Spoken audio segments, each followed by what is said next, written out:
Unapoita vitu unachangamka, unatembea kama una miguu. Sasa ibada ulikuwa unapita.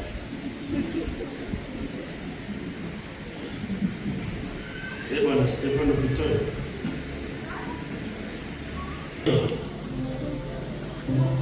Hiyo ni jeneza ilikuwa nyumbani kwake.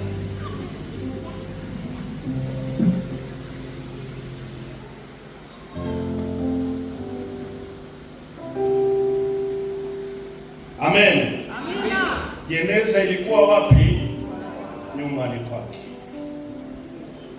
Na vitu hivi vinaweza vikija kutokea kwenye mwili, watu wanaona ni kawaida.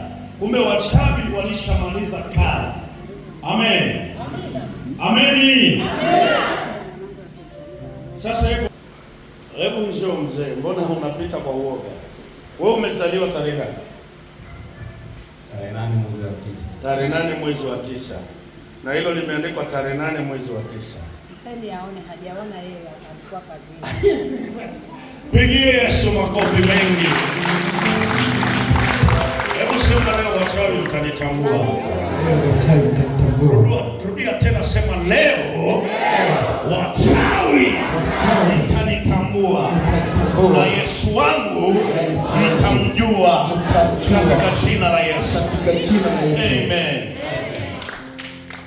Wanaweza wakaiandika tarehe inapotokea jambo, watu wanaona ni kawaida, lakini lilishapangwa kwenye ulimwengu wa roho. Hata wewe uko hapa, inawezekana kuna tarehe wamekupangia. Amen. Sema amen. Amen. Ila kwa sababu haujui, unaishi tu kawaida. Mungu mwenyewe aingilie kati, apate kutengua hizo tarehe zao. Amen. Apate kuharibu hizo tarehe zao. Hebu fungua.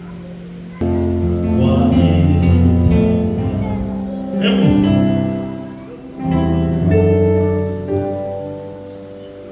hiyo ni picha.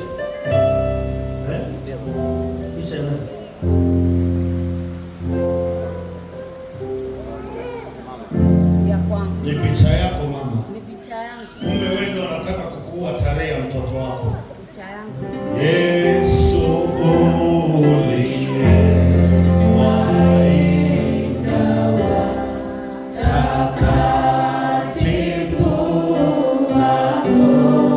wawe mitume